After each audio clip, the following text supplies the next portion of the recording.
Топ 5 мита за климатиците, в които още вярва баба ти. Я бързо ти да се обличеш. Какво си ми застанал там? Ще стилиш, утре си болен готов. Мит номер 1. Климатика разболява. Болен си. Болен си, отстоиш на климатика цяла вечер. Бабо, не. Болен съм, защото климатика не е чистена от 3 години. Мухъл, плесен и бактерии, здравей болест. Номер 2.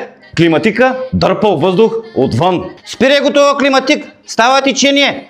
Дърпа въздух от улицата. Абе, бабо, това да не ти е комин. Климатиците въртят въздуха в помещението. Това се нарича рециркулация. Номер 3. Харчил повече ток от печка. По-добре до халката да пускаме. Това много ток харчи, бе. По-добре до халката. Абе, бабо, модерните климатици харчат по-малко ток от електрическа кружка през 90-те. Номер 4. Не можеш да спиш с климатик, ще измръзнеш. Я да те видя. Пак ли на климатика спиш? Ще се забудиш на ледена висулка, да знаеш, ще те бия.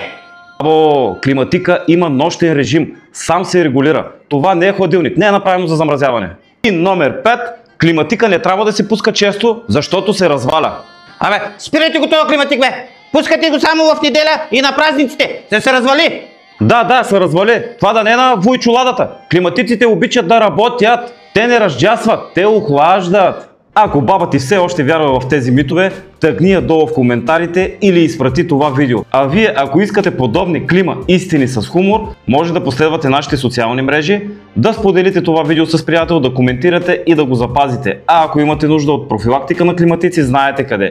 sigiklima.bg, посочения телефон или на лично съобщение. Живи и здрави и без злоба!